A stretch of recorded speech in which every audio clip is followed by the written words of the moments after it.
Ayan, puro kayo printer na mga high-tech. Samantalang ako, mabubuhay pa ako sa typewriter. Oh, saan ka pa? Dumi.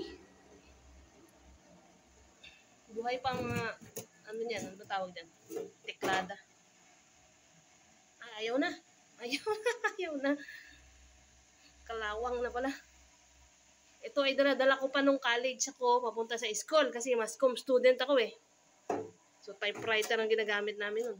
Bit-bit ko yan, no? From Fairview to FEU. Diba? Ang layo. So, mga hindi nakakita pa ng typewriter. Oh, ito ang typewriter ng unang panahon. Saan ka pa? Puro kayo makabagong ano yun? Printer. Oh. Meron pa akong ano.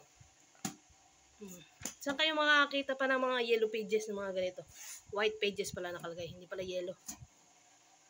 Buhay pa yan. Oh. 2008 to 2009.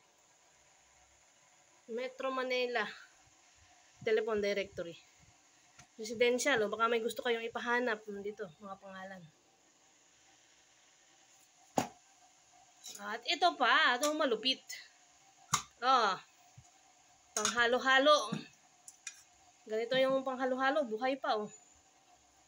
Dalawa ito eh, may isang nasira doon. Yan. Yan, pag magka-halo-halo kami, si DA, taga-kaskas yan eh, ganyan oh. Kas. Tapos ang lamig ng kamay. Titigil muna, papahinga. At meron pa. Oh. Meron kami niyan, kala nyo. Ano? Plancha yan, plancha. Tapos lalagyan mo ng uling doon sa loob.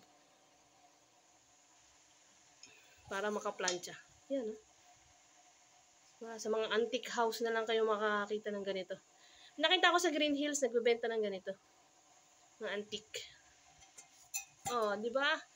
At meron kaming kayuran. Kaya lang naputol na yung katawan. Ito na lang natira. Imagine nyo, matanda pa sa akin lahat itong mga to. Buhay pa hanggang ngayon. O siya.